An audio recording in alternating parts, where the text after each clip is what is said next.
These are the Lumix prime lenses, the f1.8 L mount for their full frame cameras. Now this range has been expanding gradually over time, and the brand new one out is the 18mm f1.8. I've used nothing but these prime lenses for a whole month, and a very busy month in wedding and freelancer land, just to give them a complete test in lots of real world places. And I have to say I'm very, very impressed. So one of the main benefits of this range is they're all the same weight more or less, and also the same size more or less. They're all f1.8. All the colours match if you have a dual camera setup, and also they all have the same 67mm filter thread as well. So if you want to put filters on all of them, it's dead easy to use the same ones. The design of them is very simple. You just have your manual or autofocus button on the side, and you have a very large focus ring. Now they are fly-by-wire, but if you do change to linear focus within your camera, you can set a degree of whatever you fancy, and you can use them in a very similar way to a standard manual lens. So very good for video and very, very good for photo. One of the main things that caught my attention was how small they are for a full frame setup. I know this isn't new to, a lot of the mirrorless cameras have smaller prime offerings now, but I've always had this preconception in my mind that the full frame lenses will be blooming massive, whereas these are absolutely tiny. And the really, really funny thing is I've been using my dual camera setup, my GH6 and my S5 throughout this month for all of my varying projects, and this is my full frame setup for the month, and this is my Micro Four Thirds setup for the month. Everything's gone backwards. The Micro Four Thirds setup is absolutely huge at the moment, and my full frame one is tiny. So let's talk about the 18mm first, while it is an absolute beaut and it's the newest one out.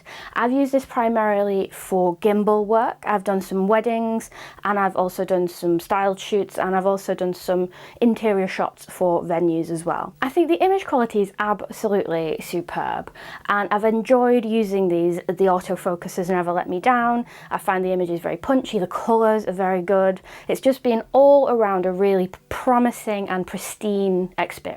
And for the gimbal work, another great benefit is because they are all a similar size and weight, and they do have the same balancing points, you can literally take off one, put on another, and you don't have to rebalance your gimbal. So all in all, I find using these for gimbal work and also using them as a set for gimbal work is so fast, because there's often not enough time in a high pressure environment to switch between lenses and rebalance.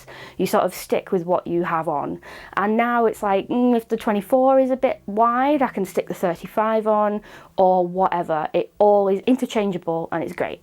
I've been using these for some street photography. The 50mm is a banger for street photography. I got some lovely shots around Liverpool when I was out taking some students out for a photo walk.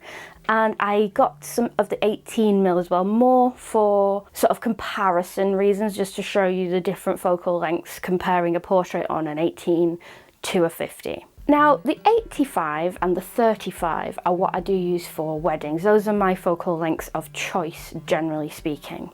I do like a 50mm sometimes, but I am sort of gravitating towards the 35s a bit more.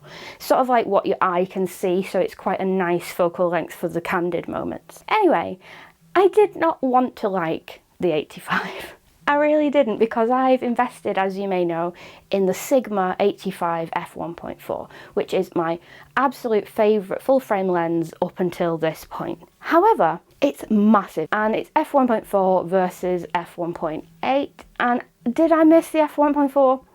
Not overly. It wasn't a dramatic change for me. And I found the focus to be a little bit more reliable on the native lenses as well. So in terms of size, weight, focusing, and I think the price point on the Lumix is a lot better as well.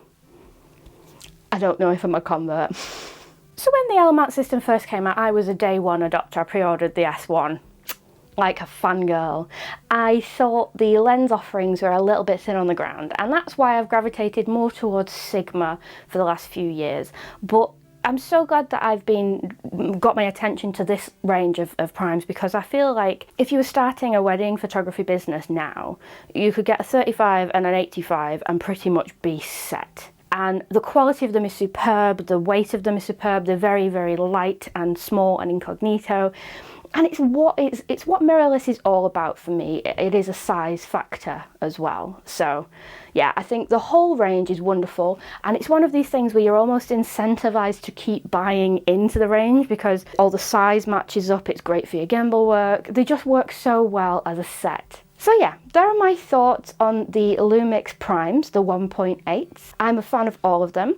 I think so far for my uses, the 85 is probably my favorite, and the 35 blew me away. The 50 was great for street photography. I love them all.